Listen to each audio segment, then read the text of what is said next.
I had been retired for exactly 2 days when the phone rang.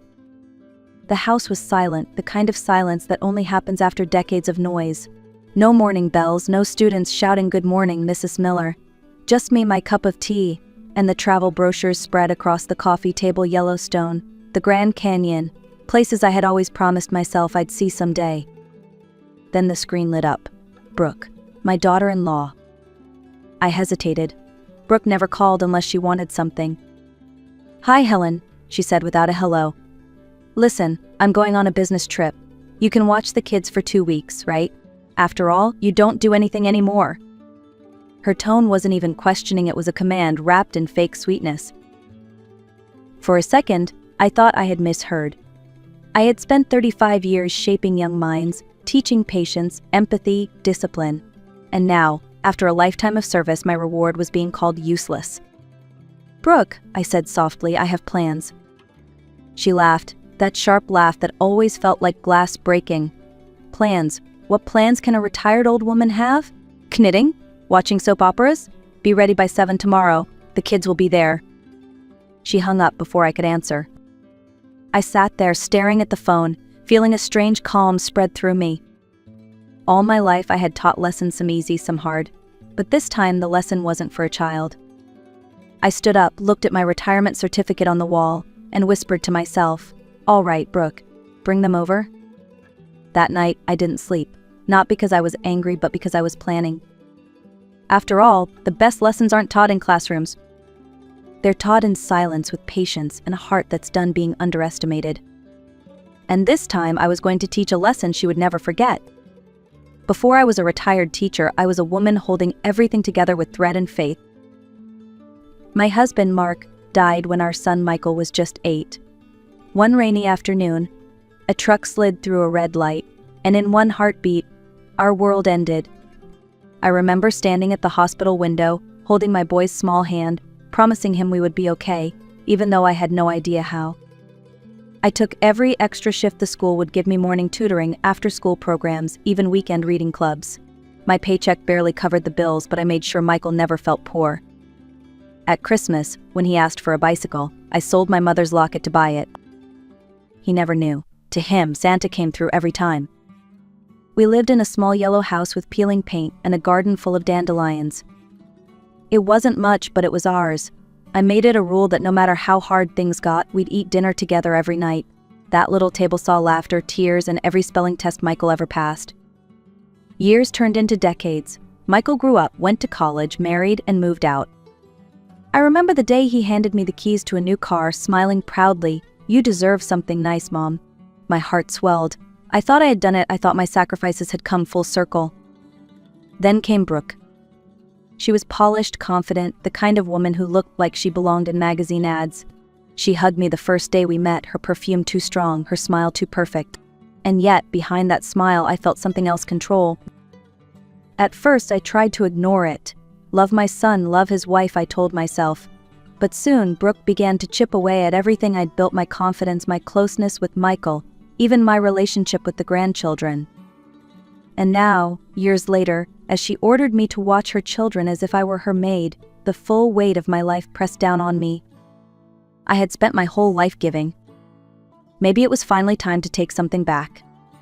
The first time I met Brooke, I remember thinking she was dazzling. Her dress was perfectly fitted, her nails manicured, and her confidence filled every room she entered. Michael's eyes lit up whenever she spoke, and I could see how much he adored her. I wanted to adore her too. When she hugged me that first day, her voice was sweet. "It's so nice to finally meet you, Mrs. Miller," she said. But the way her eyes flicked around my modest living room told me she was already judging at the worn couch, the second-hand bookshelf, the homemade curtains. After they married, I started noticing small things, little comments that sounded harmless but stung in quiet ways. At dinner one night, she laughed and said, "Michael told me you worked 2 jobs just to send him to college. That's admirable. I guess some people just don't know how to save." She smiled, sipping her wine, as if it were a compliment. Michael didn't notice. He never did. Love, I've learned, can be blinding when it wants to be. As the years passed, Brooke became the center of everything. Holidays had to fit her schedule. Family dinners became her performances. She made every gathering about how hard she worked, how stressed she was, how no one understood her sacrifices. Once, on my granddaughter Chloe's birthday, I brought a handmade cake lemon, her favorite. Brooke looked at it and said, "Oh, how sweet. But we already ordered one from the bakery. Let's save yours for later." She never did. Then came the day of Chloe's 8th birthday party. I wasn't invited. Brooke said it was for kids and close friends only. I drove home with the wrapped present still sitting on the passenger seat, a sketchbook and a set of watercolor brushes. As I parked in front of my house, I sat there staring at the fading evening light, realizing something painful. Love, respect, kindness, these are lessons I had taught thousands of children, but somehow I had failed to teach my own son the one thing that mattered most: how to protect the people who raised him. That night, as I closed the curtains, I whispered to myself, "The poison is slow, but it's spreading, and one day she'll taste it herself." It was a Wednesday afternoon when Brooke made her announcement. We were sitting at Michael's dining table, the one I had given them as a wedding gift years ago. Brooke tapped her manicured nails against her phone and said, "So Helen, I'll be leaving for Miami next week. A conference. 2 weeks, maybe 3. You'll stay here with the kids." I looked up from my cup of tea. I didn't agree to that. She tilted her head, smiling like someone who'd already won. "Oh, come on, you're retired. You have plenty of time. The kids love you." Behind her, Chloe and Leo were on their tablets, not even looking up. Aiden, the oldest, just shrugged. They didn't know what love looked like anymore. They only knew convenience. Michael cleared his throat. "Mom, it would really help us out. Brooke's been working so hard." Working. That word made me want to laugh.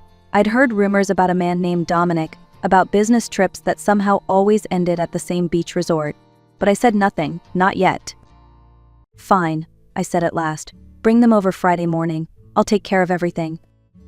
Brooke smiled, triumphant. "Good. I'll send their tablets, snacks, and maybe their sleeping pills. They don't sleep without screens, you know?" I just nodded. But inside, something quiet and steady began to form like the calm before a storm. This wasn't about babysitting anymore. It was about saving 3 children who didn't even realize they needed saving. That night, I called my old friend Carol, once a caseworker at Child Protective Services. "Carol," I said softly, "I think I need your help. It's time someone taught Brooke that motherhood isn't a performance. It's a responsibility." And as I hung up, I whispered, "The lesson begins tomorrow." Friday morning came with the sound of tires crunching gravel. Brooke's SUV stopped at my driveway, and before I could even open the door, she was shouting instructions through the window. "Leo doesn't like eggs, Aiden only eats pizza rolls, and Chloe's allergic to something. I'll text you. Oh, and no sugar after 9 unless they're cranky." She barely put the car in park. The kids tumbled out, eyes glued to their screens. Brooke blew a kiss into the air, not toward them, and drove away before I could say a word. I stood in the doorway watching 3 small strangers stand in my living room, each surrounded by invisible walls built from neglect. "Okay," I said gently, "how about breakfast?" No answer. Aiden sat on the couch scrolling, Chloe hid behind her tablet, and Leo yelled, "Where's the Wi-Fi?" When I told them there wasn't any, they froze like I had spoken another language. By noon, the house was chaos, arguments, spilled cereal, slammed doors. But teachers don't lose control. We wait, observe, adapt. I started with something simple. "You can have Wi-Fi after lunch if you help me make sandwiches." Leo grumbled but followed. Chloe quietly spread peanut butter. Aiden hovered by the fridge, pretending not to care. It wasn't much, but it was a beginning. That afternoon, while folding their laundry, I noticed a phone lighting up on the counter, Aiden's. A message preview flashed across the screen. "Tell your dad I'm working late. Don't mention Miami. Love, Mom." My stomach tightened. I shouldn't have looked, but the truth had already cracked open. I scrolled, dozens of photos, Brooke with a man on a yacht, glasses raised, smiles wide. Dominic. I put the phone down, heart pounding, and looked toward the living room. 3 innocent faces, already paying the price for their mother's lies. That night, Chloe wandered into my room, clutching a stuffed rabbit. "Grandma," she whispered, "Mom says you don't love us anymore." I pulled her close, brushing her hair back.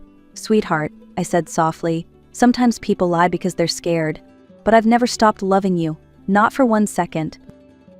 As she drifted to sleep in my arms, I looked out the window and thought, tomorrow I stop being quiet. Tomorrow the truth begins to speak. The next morning the house felt different. Quieter, heavier, like the air itself was waiting. I woke early, made pancakes, and watched as the kids shuffled into the kitchen, hair messy, eyes half open. "Good morning," I said. "No screens until after breakfast." Aiden rolled his eyes but didn't argue. Progress, I thought. After breakfast, I asked Chloe to help me water the garden. She hesitated, then followed. For the first time, she smiled at a butterfly landing on her hand. Moments like that, small, fragile, were how trust began. Inside, Leo built a fort with couch cushions while I gathered my thoughts. It was time to call Carol. "Record everything," she told me over the phone. "Don't confront her yet. We'll need proof." So I did. That afternoon, when Aiden left his phone charging again, I placed a small recorder under the kitchen table. Later, I caught snippets Brooke's voice on speakerphone, laughing, carefree. I told Michael the hotel's for work. He still believes it. Poor man. "Anyway, I'll be back when the money's transferred." Dominic's voice answered. "And the kids?" "Oh, please, he can keep them. I just need the house." I froze. She wasn't just lying, she was planning to walk away entirely. That evening, I gathered the kids for dinner. No tablets, no TV, just a real meal. At first, they fidgeted, uncomfortable with silence. Then Chloe asked softly, "Grandma, what did you and Mommy talk about today?" I met her eyes. "Nothing important, sweetheart, but I need you to promise me something. Whatever happens, you three will always tell the truth, even when it's scary." Aiden looked up, suspicion in his eyes. "Are we in trouble?" "No," I said, "but someone else might be." After they went to bed, I listened to the recording again, my hands trembling. Every word confirmed what I had feared. Brooke wasn't just selfish, she was dangerous. That night, I wrote everything down in a notebook, the dates, the calls, the lies. Evidence. Then I dialed Michael's number. "Hey, Mom," he said, tired. "Everything okay?" "Yes," I replied, "but you should come by tomorrow. The roof's leaking again." It wasn't the roof I needed him to see. It was the truth, dripping through every crack Brooke had made. Michael arrived the next afternoon, still in his work clothes, tie loosened, exhaustion written across his face. "Where's the leak?" he asked. "In here," I said, leading him to the kitchen table. The recorder sat beside a steaming cup of coffee. He frowned. "Mom, what is this?" I pressed play. Brooke's laughter filled the room, cold, mocking, undeniable. He froze, the sound of her voice saying, "He can keep the kids. I just need the house," hit him like a punch. For a moment, he said nothing. Then his shoulders collapsed. "God," he whispered, "how could she?" I put a hand on his arm. "You don't have to protect her anymore, Michael. You need to protect your children." He nodded slowly, tears glistening in his eyes. That evening, when the kids came home from school, Michael stayed. They were hesitant at first, unsure of the man who was always working, always gone. But something shifted when he sat on the floor beside them and helped Leo build a Lego tower. Dinner that night was the first real family meal they'd had in months. No shouting, no phones, just laughter and crumbs and the clinking of forks. After the kids went to bed, Michael said quietly, "I don't know how to fix this." "Yes, you do," I replied. "The same way we fix anything, by starting small and staying honest." So we began rebuilding. Every morning the kids helped make breakfast. Every evening we sat together and shared one good thing about the day. I started a respect project, just like I used to do in my classroom chores, gratitude lists, reading before bed. Slowly the tension lifted. Chloe began to paint again. Leo started laughing in his sleep. Even Aiden smiled once in a while. I watched them rediscover peace, and I realized something beautiful. Sometimes healing doesn't come from big gestures or dramatic moments. It comes from quiet consistency, from showing up, even when it's hard. The next few days felt like the calm before a storm. Michael and I met with Carol, my old friend from Child Protective Services, and with a lawyer she recommended, a quiet, sharp man named Mr. Lawson. We spread the evidence across the table, the recordings, the texts, the photos, the notes I had written in my journal. Mr. Lawson listened carefully, then looked at Michael. You have enough to file for emergency custody and protect the children, but you'll need to stay calm. She'll fight dirty." Michael nodded, his jaw tight. "I'm done protecting lies," he said. That night, the kids helped me in the garden. Aiden carried a watering can, Chloe planted new tulip bulbs, and Leo chased fireflies. The air smelled of soil and rain, and for a brief moment, peace felt possible.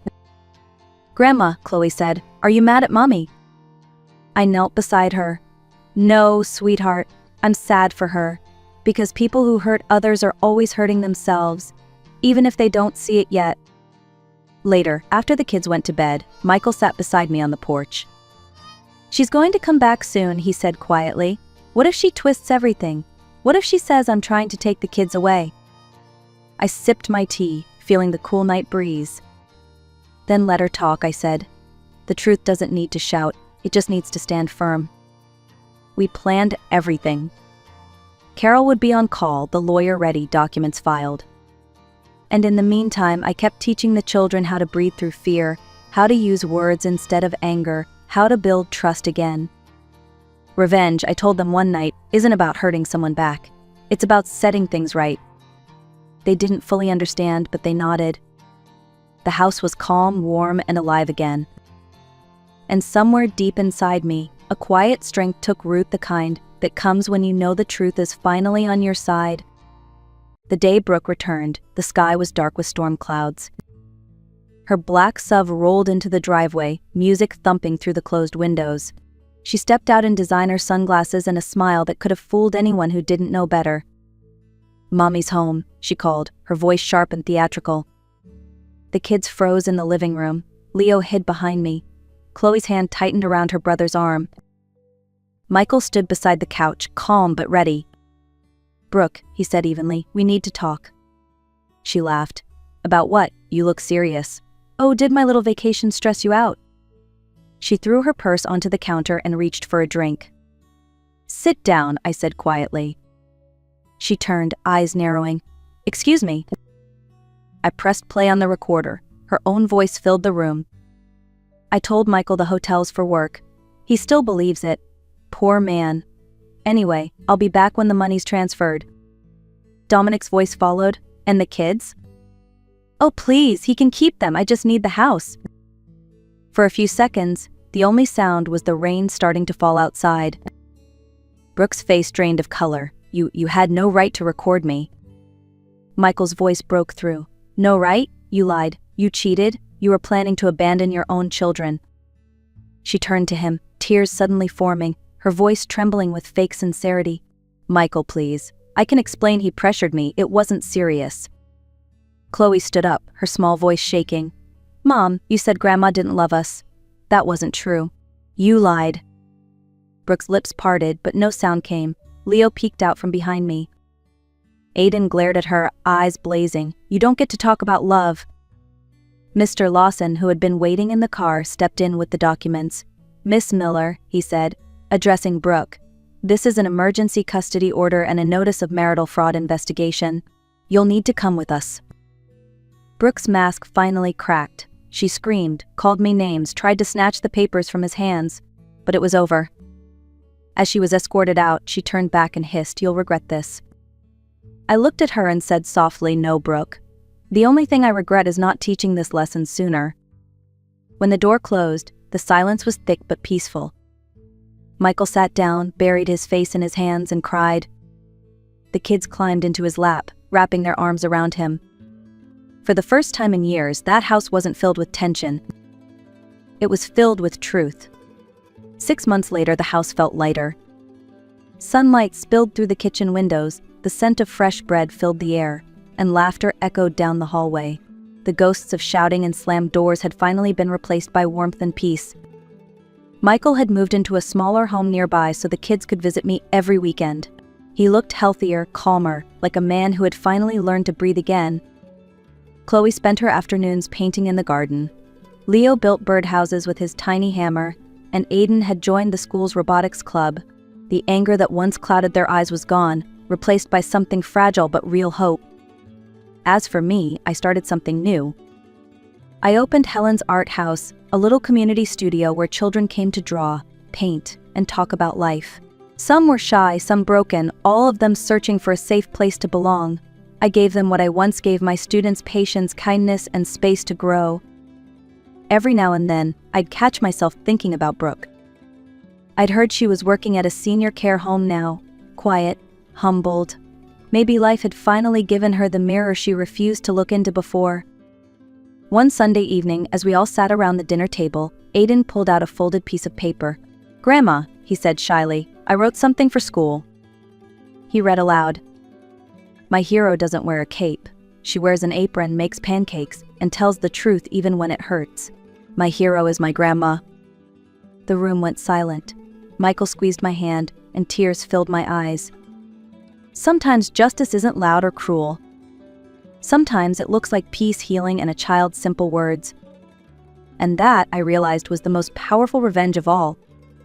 If this story touched your heart, don't forget to like, share, and subscribe to our channel, The Art of Revenge. Sometimes the most powerful justice doesn't come from anger, it comes from calm strength and quiet truth. Tell me in the comments where you're watching from and what lesson this story left in your heart. Because somewhere out there, another grandmother, mother, or teacher is watching this wondering if her voice still matters. It does. And just like Helen Miller proved, you don't need to raise your voice to change a life. You just need to stand your ground.